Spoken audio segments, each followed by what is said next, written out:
Thank you all for tuning in to episode 1, which is really like episode like 50 something, but we're restarting. At We're least restarting. 55. At least 55. We did 40s before, so Yeah. I remember episode 40.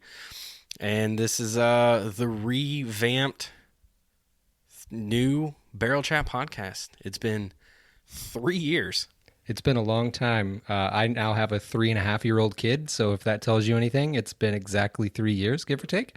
It's been a while. I've slowed down on what I'm drinking. I've been pickier about what I'm drinking, and I'm excited to kind of just be more selective about what we do and be more precise with it.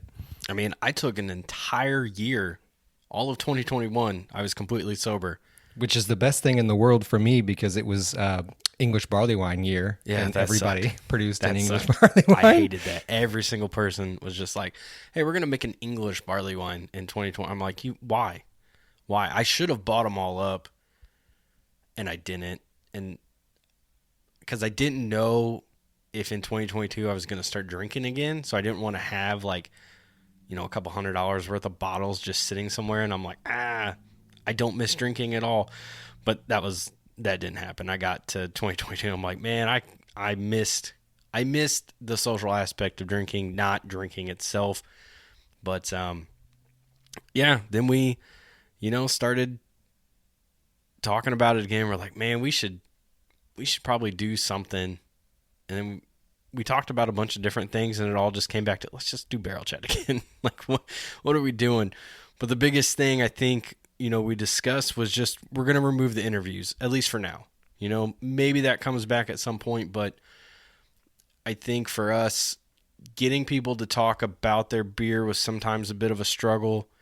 And obviously, they don't want to say anything negative, and they don't want to, it's kind of hard to talk to somebody and say negative things about their beer. It can be a little awkward. So just taking the House of Beers, the Whale Hunters, that kind of like series that we had created, and that's just basically going to be what we do for now. We've added in some fun little things. We'll do some like offshoot episodes where we just kind of talk about maybe some of the news. Like, heck, here in the last like 6 months, we've had 2 or 3 breweries go up for sale. We had one get purchased. We just had Fountain Square Brewery get purchased by Beppe, good old buddy of ours from previously Indiana City and like 4 other places. So we'll see what that comes with. But I think I'm excited. I've never had a beer that I know he brewed from start to finish. So it'll be fun to get out there and try it. Exactly. And we want to keep these episodes short, so we're not going to really mix. This one is obviously a bit unique because it's the first episode. But we're basically just going to focus on the beer, and then we'll do some separate news type stuff. We'll get it all figured out, so bear with us these first, 10, 20 episodes or whatever. You're going to get your beer talk, but we'll add more things into it. So this first episode, as you've noticed from the title, is about Kismetic and their Italian Pilsner. So if you don't know what Kismetic is it Kismetic Brew? Yeah, Kismetic Beer Company. Yep. If you don't know who they are, they were started by Nicole and Ryan O'Shea. O'Shea sounds much more cool. So yeah, they will let us know how badly we butchered that one. But you may formerly know them from their Indiana City days, and they were on our podcast when we did that live episode from Indiana City, and Ryan just schooled us the whole time, especially me. Where Matt tried to talk shit to Ryan and it failed. Yeah, and I can't remember what it was about, but I know it was real bad. Man, that was not one of my brighter days. But they recently opened back here in 2022.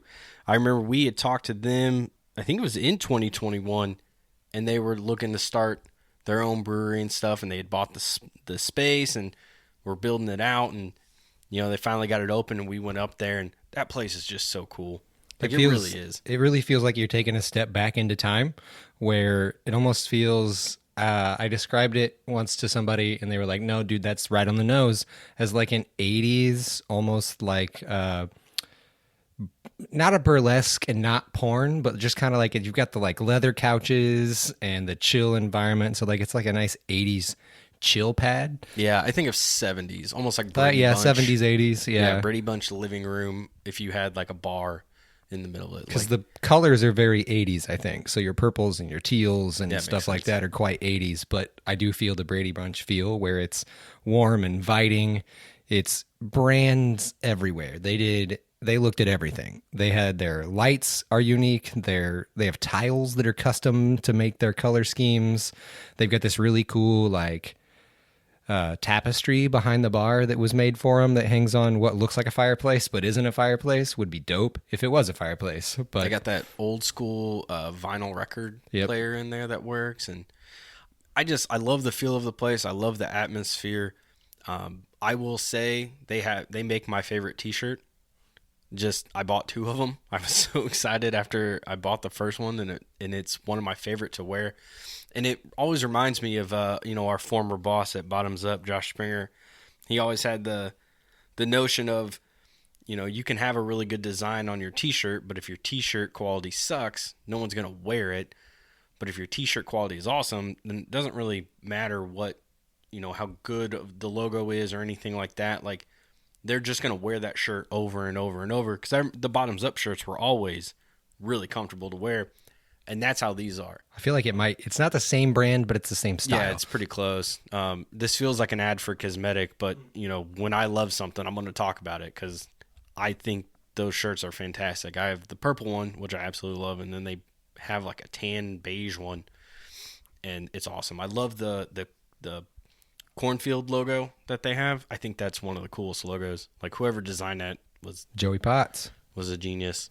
I don't know who that so is. Joey Potts does the design. I think he does all the design work for like 18th Street and stuff. I know he's done a bunch of design work, but that's who did their design work. It's Joey Potts. And I think his wife worked together to do it, but I know he made the design. And I think the one you're talking about is the Midwest waves. So yes, the cornfield that when the wind blows through it, it creates the Midwest waves. Which is one of their slogans for the brewery. So, yep. I love that logo. I love that shirt. So you can check them out. They are located in 201 Studios, which is on 201 South Rural Street. So close to downtown-ish, kind of. Not far. I don't think it was far from where the old 18th Street tap room. Yeah, it's not too far from a lot of things, actually. Just down the road from like Indiana City and all the locations like that. Oh, okay. I mean, you have to get onto Washington Street, but it's a block or two from that location. So it's pretty close to downtown. Worth a trip. I think they're open Tuesday through Sunday, maybe? Or maybe Wednesday through Sunday. Matt's got the computer. I don't have that up, so we'll I know they're not open Monday. We'll guess that. So, but definitely check them out. So this first episode, this is basically a house beer episode, and it is their Italian Pilsner. So this is brewed by Ryan, only by Ryan, and couldn't find any specific BJCP criteria for this kind of beer. So just kind of have some other research to go off of what we are supposed to expect out of this beer. Now, this one is somewhat unique because it's only been around for like 30 years total, and most of that wasn't even in America. So, once it got here and you turn it into a bastardized American version of everything, you hop the fuck out of it. Yeah. Things are going to change. But what I found was Italian Pilsner is a pale beer and can have very light haze. That's coming from some dry hop additions that it gets. And it often lands somewhere between like 4% and 5.5%. You're going to get a flavorful malt character that's apparently due to the Mediterranean barley that is used.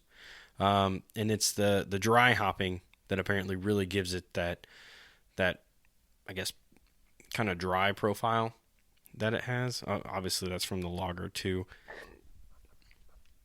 So we also hit up Ryan and was like, tell us about this beer. Like, why'd you brew it? How do you brew it? All that kind of stuff. So he shot us an email. So I'm just going to read this email from him because it sounds smarter than anything I could come up with. I just want to, if you know Ryan and you've ever talked to Ryan about beer, or you've gotten him excited in a conversation to start explaining to you about his beer or any beer in general or the brewing process, the dude is lights out, one of the smartest people I've ever talked to in my life. So if you be feeling dumb after this, don't worry, I do too. Yeah, reading this just makes you feel dumb because it's some big words, and it just makes you realize like how little you kind of know, but also like he explains it to you at a low level, which is what like experts in the field can do. So he said, I became interested in the style after reading an article a few years back about the original Birra Italia Tipopils. I probably butchered that, so sorry. And that's the original one in Italy that was made back in the 90s. And then Firestone Walker created the Pivo Pills, I think is how you say it. And that was the first American version. And that one, the brewer like had went to Italy and like had this beer and then talked to the brewer who initially came up with it and like learned how he brewed it, and then basically brought that technique back to because Firestone's out of Texas, so brought that back here and then started making it himself. So that was the first one. So now I'm really interested. I want to try and find this pills that they make and just kind of see like. Yeah, that's what I was thinking too. I feel like Firestone Walker's out of California, but I could be wrong. Yeah, you're probably right. I don't know why I feel like it's a Texas beer, but because you're thinking Texas Ranger Walker or whatever the hell, yeah. Walker Texas Ranger. I think the thing that grabbed me about the style was the combination of new hopping techniques with such an uber traditional style, the Pilsner. Having brewed my fair share of hazies, I understand the allure of the style to craft drinkers and the accessibility to new craft fans. Italian Pilsner and later the cold IPA seemed like a perfect fit for me to create a bridge between what people might expect and what I like to make and drink. As far as how I make it, that is the main hallmark of the style, and cold IPA as well. Typical lager brewing with the added step of dry hopping at the tail end of active fermentation. This is with the intention of biotransforming, whatever the fuck that means, some of the locked aroma and flavor compounds in the hops without the suspension of the oils that leads to haze in the final product. This is the main thing that sets apart the Italian from most other traditional lager styles, cold side hop additions. For the malt, I feel that Italian barley is important, which we did read about in the research. It's softer and slightly sweeter than the German equivalents and lends a rounder, more pillowy feel to the finished beer. Think white bread for Italian versus more saltine cracker for German. It's a good description. When I read this is where you get that like expert level breaking it down to layman terms, because I've never had anybody tell me that, and then you start thinking about it and you're like, yeah, that makes sense. No, that is exactly what I think about the differences, because I did have a German Pils while I was in Kentucky, and it didn't have the same sweetness that I wanted out of it. And so that makes sense, like the bread versus the cracker. That's way to go, Ryan. Now I got to find where let's see here. Hops are Magnum and Sapphire? I've never heard of this hop before. Fermentation is typical as well, cold, but with a short lagering phase. I have found with this style that the longer I lager, the more punchy lemongrass notes from dry hopping fall off, and the crisper it gets. The less the softer, sweeter notes dissipating from the malt. This makes it even more perfect for us, as I can turn a new batch in roughly the same amount of time it takes to sell. I remember taking the first keg of Italian, which is the first batch that I brewed, and putting it in our shitty little kegerator. Nicole and I tasted it and just remember looking at each other and thinking, we might have something here. And after 8 months, we've made 8 batches, and it is consistently our best-selling beer. I love that we have this little beer that has become our hallmark that I love to make and is technically interesting to brew. I also love that I get to play with other lager styles, like German Pils and Schwarzbier, which we've had both of those, and those were fantastic, as well as a Japanese rice lager I'm about to brew. Need to know when that's happening. Gonna have to go back. And the Italian can be a bridge to people trying classic styles. Everything old is new again which I guess is kind of what we do at Kismetic. So to be fair, I have never ordered a Pilsner more than one time when going somewhere. And I've since then at least drank this Pilsner 4 times at Kismetic when I'm there. So if that says anything about what's about to come about the conversation, it points out that the beer is immaculately brewed. It's clean, it's fun, but it does hit that, like he said, the bridge between what people want now with the crazy additions of hops and the hazies and all that stuff, but also kind of leans back on the backbone of the malt and leans back on the traditional styles. So to me, I'm excited to talk more about it. And to be fair, with this being the first episode, we did pick something that over the past year we fell in love with, and that was this beer. And we thought it was pretty interesting. I think our first house beer that we did on the OG podcast was Sun King Cream Ale. And it was kind of the same thought process of we just love this beer. It's a great beer. Everyone's going to know about it. This one's a little bit different because not that many people may know about it. I'm going to assume the people listening to this podcast probably do based on who we normally get to listen to this. But if you haven't, or you haven't tried it yet, maybe you've heard of it, get out there and try it. Just do it.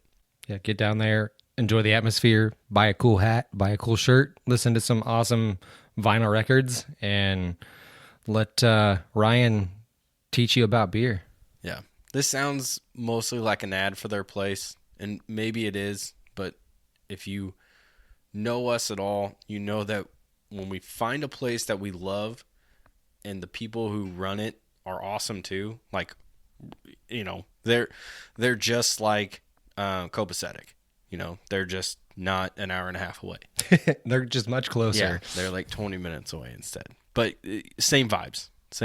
They're our closer Copacetic version. And so we're going to talk about them and how much we love them, probably a lot, because that's just what we do. We like to get the people that, show us the love, give them some love back. And, when your beer is this good.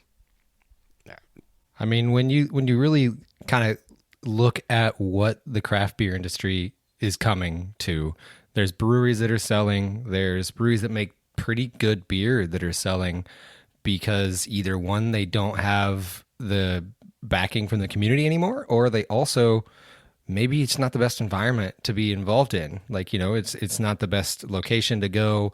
Maybe the vibes aren't all that great. So you kind of have to have it all. And right now, I feel like there's a few breweries in Indianapolis that have it all. And honestly, I think Ryan and Cole kind of have that sweet spot where, they make a bunch of styles of beer that are unique. They bring in some things that are fun. They have Untitled Art cans there. They have Untitled Art seltzers.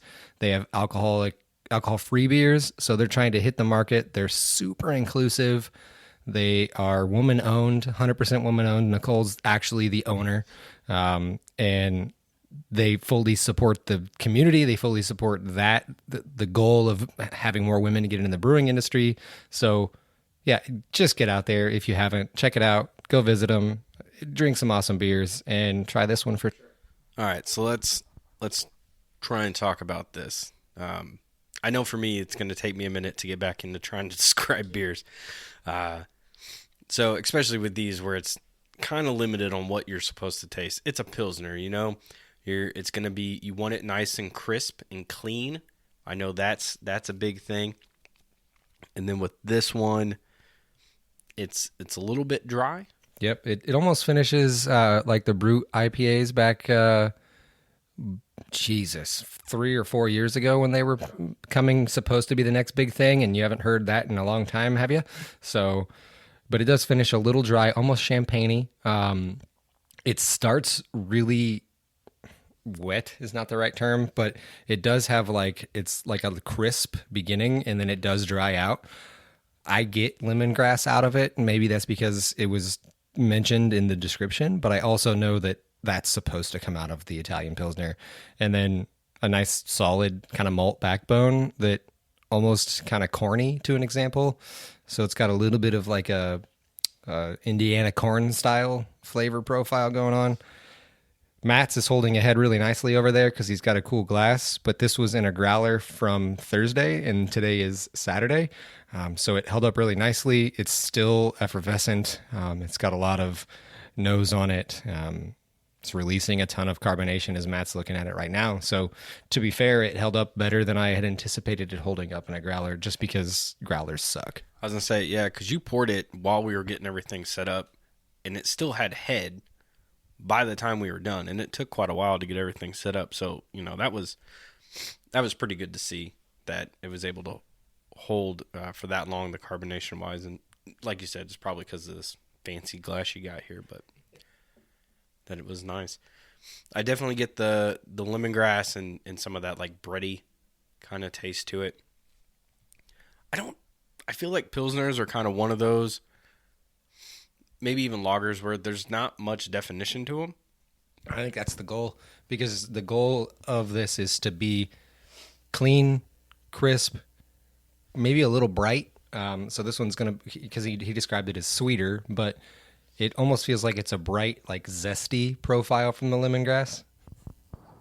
But yeah, when I drink a Pilsner, like, it sounds dumb to say they all taste the same because obviously they don't, but like, I don't feel like there's a ton that differentiates them. Like, you can tell a good one when it's nice and clean and crisp because they don't all come out that way. But like flavor profile wise, like, I do feel like they all are kind of a little bit the same. I know that's wrong in saying that, but like, to my profile, my taste profile, there's just not a massive difference between all of them. I can tell a really well brewed version from some of the others that I've had. Yes. But also, if you were to line this up next to a German Pils, you would be able to tell the difference in the blink of an eye. Yeah. And that's what really caught me originally by trying this beer was they said a Pilsner, and I was like, we're going to try all the beers, so sure, we'll try the Pilsner. And then I looked at Matt and went, God damn, like, that's really good. I don't know what it is. Like, I've never had one before, but now it's one that I would go back and order again and go back and enjoy again. And I'm enjoying right now. So it's unique, and it's unique because you don't see it. Like, I don't know that there's another brewery in Indiana that's brewing an Italian Pilsner. Yeah. I don't think I've ever had, I don't want to say I've never had one because I feel like there was. You had another one right after, because I think you had one in South Carolina. I think you bought a can of one, and I asked you how it compared. Oh, that's right. Yes. I don't remember what it was, but yeah, because it was like a white and green can. But yeah, you're right. I remember that now. I guess before that, like, I feel like during our original podcast days, I don't think we ever had one on the show, but I feel like there was a point in time where we had one just out and about. I feel like 18th Street maybe made one a while back, or they make a Pils. I don't know if it's Italian. We had it at Winterfest. Like, there's something that, like, I just remember seeing that, like, that name before Kismetic. Yeah. No, I mean, truthfully, this hits the style as much as you can hit a style that Matt doesn't have a BJCP guideline for. But it's exactly what was described. It's what Ryan wanted it to be. And it sounds like it's going to be a staple beer for them. And it kind of hit him because it's a unique style to brew as well. So he has fun with it. I'd be curious to know if he's going to put this up in any of the, like, indie, what are they called? Like the beer judges? Yeah, like the Brewers Cup and stuff like that. I know that they won a gold medal on something. I don't remember what it was. It may have been this. Wouldn't surprise me. So on Untapped, they have a 3.99 out of 170 ratings. Man, that still seems really low for the rating. Like, not the 3.99, but the number of ratings. 8 kegs? Or no, 8 batches. So more like, however, I don't know how big their system is. But 3.99's right up in there. I think I was 4.25 if we were doing Untapped ratings. I think that's what my Untapped was. Probably the highest Pilsner I've ever rated for sure. Not to say that there's not better Pilsners out there, but I do often not drink Pilsners because there's so many things out there now, but I do enjoy a nice clean beer every once in a while because sometimes I don't need 600 calories in my beer. Right. Yeah, so his is 5.5 ABV, 22 IBUs. Like I said, got that 3.99. It does make me wonder how much maybe Untappd has fallen off. Like, do people still use Untappd? Yeah, that's true. To be fair, it literally might be their clientele too. It might be a different type of clientele. That was going to be my They're next. not like haze boys and stuff that are going in to enjoy Ryan's lagers and pilsners and things like that. Yeah, like just being there, when you kind of think about the people who were there, it's like, I don't feel like a lot of those people were really, or not the ones that you would see pulling up Untappd and being like, oh yeah, like they come off as just normal people, not like us, where we're like, oh, we gotta untap it. But well, I mean, I'm not even that bad anymore. no, I don't even. I have it used still Untappd in 3 years. Honestly, I pull it up for looking at liquor stores just to see like, hey, is this beer worth $30? Or hey, is this beer worth $25?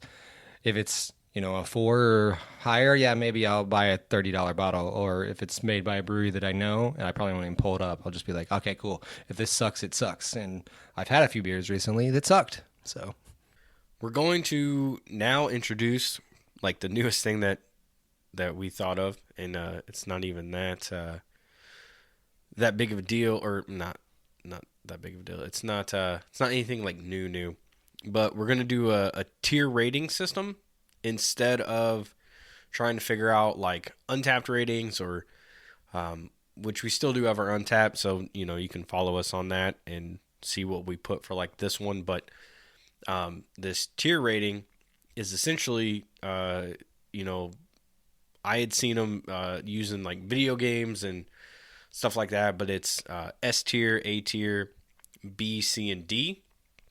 Apparently this is like based on like Japanese school grades is where it comes from, which makes sense to then trickle down into like the video game community.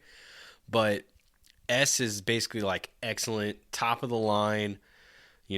This is one of the greatest things ever. And then you just have your A through D.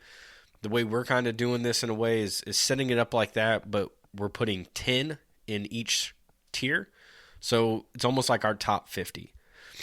And we are going to spread this out between house beers and then specialty beers. Because obviously there's going to be a lot of specialty, like the bourbon barrel aged type stuff that, could easily just be S and A tier. And then something like this, which, based on where we put it, would then slide down the rankings. And that's not really a fair comparison. That's an apples to oranges, in my opinion. Instead of something that's brewed every week, every month, whatever it may be, like putting this up against cream ale is more fair than, putting it up against Cherry Busey. Yeah. Stick to your Sun King metaphor. Exactly. So, we'll share the tier list as well. And the other kind of rule that we have set is like we don't just put them in order and then kind of go from Bump there. them down, yeah. Like if we think this beer is S tier, then we just put it there. But if we don't think it's S tier, then we start it in B or C, wherever we may think. But we thought this would be kind of a cooler way to kind of put our feelings about the beers out there, and instead of just trying to always come up with some complex way of saying it's a 5 or a 4 or a 4.5. I think we could even do a cool board where we do like almost a scoreboard that we just keep all the time and we can share pictures of as we go throughout the episodes. That'll be fun. Yeah, we could definitely try something. Right now I just got it in a spreadsheet. Step 1, guys. Step 1. Episode 1. Yep. We're rusty as shit. We're, Matt's gonna sneeze in the middle of an episode over here. We're both getting over sickness, so I was perfectly fine when I got here. I don't know what has happened. I could be allergic to candles. There's 2 candles in here. I don't know what's happening. All right, so I guess to You're round this allergic to an episode Italian out, Pilsner. we gotta decide like where do we want to put this thing. So S tier is obviously just top of the line, and I think it's a little hard when we haven't done this.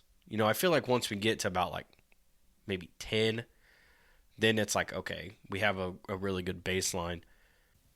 What's after S? Is it D? A. A. So yeah, so it's just A, B, C, D, but then there's an S. So like super. Got yeah, it. basically remove the F and put just S on start top. with an Got S. Yeah. This is, for me, I would look at it like low S, high A, because I don't know what we're going to do after this. I don't know what's going to blow my mind, but this is a beer that I would consistently go drink, which puts it at least in an A. It's brewed immaculately, and the dude who brews it is insanely intelligent. And I mean, it held up really well. So it's between S and A. So let's see what Matt has going on over there. But I was thinking the same thing, and the reason I thought that was, I still remember when we went and drank this beer for the first time, and I think that says something when you can remember the first time you had a beer. Yep. And it just kind of blew you away. Because we went for their pre-opening and stuff, and I still remember you took a drink and you're just like, holy shit. And then you gave it to me, and like, I feel like I'm such a, like, I know what good beer is. I may not be able to say and speak the correct words around that, but like, I have that ability where I can tell other people, like, that's good beer, you should drink that. And then they drink and they're like, you are right, that's good beer. Like, I have that power. So like, you drank it, and usually if you say it's good, I know I'm probably gonna like it. But then, you just drink this beer and you're like, there's just something so clean about it. Well, it lingers on the palate too, but in a good way. Like, yeah, most other Pilsners that I've ever had don't. So it's unique in that aspect, at least to me. It's one of those where, like, if I gave this an Untapped rating, I'd give it a 5. But I don't know what a bad Italian Pilsner is either. So, like, that's kind of the hard part with this is, you know what a bad lager is, or, even a Pilsner. And this, to me, doesn't meet any of those criterias. But I also don't know what, like, Italian-wise, what would be bad. Like, if we had the Pivo Pils here, or even the OG one, how does that line up? How does and it compare to the, like, yeah, original and everything's Italians? going to be a little bit different, too, because maybe they're using different hops and stuff like that. And if you get something from Italy, like, that's going to be completely different. But where does that line up? So it feels like putting an S, I think, is where it belongs. Yeah. I mean, I can agree it with also that. feels like, like, it's first episode, but like, it just deserves it. It deserves to at least be there for now. We chose the beer because we wanted to talk about the beer, and we wanted to drink the beer again. I did want to drink it again, and that's one of the reasons I was like, we should just do this one the first. And like Matt said, I remember trying it. I remember talking about it to other people. I've sent people from my climbing gym over there to try it. I've talked about it to other beer heads. I've sent other beer heads over there to try it. So I wouldn't do that for probably 50% or more of the beer that I've drank this year, or I guess last year, to be fair. Yeah. And I mean, it doesn't help that we also know the owners, and, we're pretty friendly with them, and you want to see them succeed. So you do send, but like, same point, like we would do that with Zwanzig. You tell everybody, go to Zwanzig, or go to Copacetic. So it's not much different in those terms. The same reason you would tell people to go to Sun King and stuff, because they just make good beer. Like, if you want a good experience and you want good beer, go to Sun King. So, all right, we will, we'll just put it number 1 in S tier. We'll see what happens. Because eventually it'll go down. So the way this will work is, the next time we have a beer, if we decide that it's S tier, well, I guess, you know what, we did say end of S tier, beginning of A tier. So we'll just put it, do we want to put it last in S tier? Doesn't matter So that to would me. basically be like number 10 kind of starting. I mean, this is a weird way to do it, but It could be number 8. obviously once we fill this out, yeah, number 8 sounds fair. Once we get this filled out more, it'll start to make sense. And I mean, honestly, it could move up or move down, to be fair. If we drink something and it lands in S tier and we're like, this is not as good. yeah, So- That is interesting because I didn't really think about the aspect of a beer being able to move up, but I'm sure we will come to that point. I mean, it's like bracketology, right? I mean, you win some, you lose some. All right, so we're gonna lock it in. We got to go get that. We got to go get that Japanese beer, though. Exactly. Lock it in as S tier, and it is number 8 overall right now. So that is where they fall. So that's gonna do it for episode 1. Thank you for bearing with me in this ridiculous allergy attack that I've had, and we'll get better obviously as we go. It's been 3 years. It's been 3 years. We have a weird setup. We're not in the bottoms up office anymore. We don't have all the soundproofing stuff, and we don't have the giant table. And we got a beautiful office though. Yeah, but we also live closer to each other, so it's a lot easier to just, hey, I'm going to come over for half an hour and record an episode or something. So not bad. We're only at 37 minutes. That's probably one of the shorter episodes we've ever made. It's better than 4 hours. Exactly. And we're not drinking 18 beers tonight either. So little changes health-wise, especially trying to lose some more weight. So let's see. Let me go check my notes because I know I had things at the end. No, I didn't because I'm dumb. The big thing is you can find us on Spotify, Apple Podcast, and Google Podcast.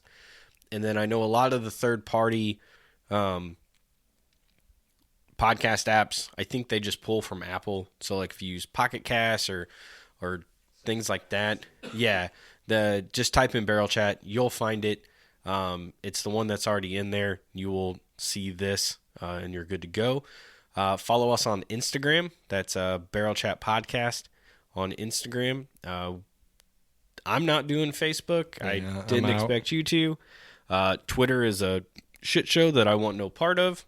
So Instagram it is, y'all. So Instagram is going to be Instagram and Untapped, y'all. Exactly. Instagram, Untapped, and then just find us on the podcast app of your choice. Leave us a review. That does help random people find us. That is an actual truth to that. So you can, if you like the show, give us 5 stars. If you think it's stupid, give us 4 stars. If you really think it's stupid, give it 5 stars. Yeah. Make sure you follow us all there.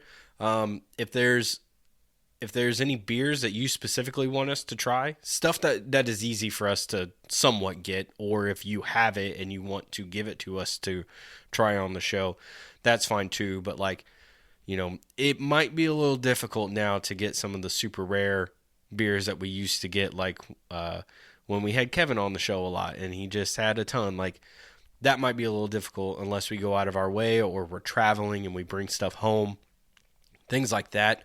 But the cool part is I feel like we're going to end up doing a lot of beers that are either based in Indiana, all over the state, or things that you can walk into liquor stores, especially with Total Wine being here now, stuff like that you can walk right in and buy that beer that you just listened to. So I think that's kind of the cool part, instead of always talking about like the big stuff out of California that never makes its way here. No, to me that makes it more unique, where you can go in and say, hey, I want to try this beer while listening to, or after listening to, makes it more accessible. And to me, that's kind of cool. Like, there's no chance in hell I could have went and got half the beers that Kevin brought onto the podcast. Exactly. But they were fun ass beers. Like, yes. I still think about Blend every day. Oh yeah. Yep. But might just be a little bit less of those beers this time around. But we're still gonna have fun. We're still gonna drink all the fun stuff. But if you got something that you think we should try, or you want to hear our take on, shoot us a DM on Instagram, shoot us an email, barrelchatpodcast@gmail.com, and just let us know. We'll post we'll try and get some kind of photo up about our tier rankings so you can tell us how wrong we are with that. Just be nice. Outside of that, that's it. Looking at you, Greg. Send us some beer. Yeah. Give us all the Hoosier Brewing beer. And then we will tell you if you make good beer or not. We'll be honest. And with that, we will talk to you guys next time. Cheers.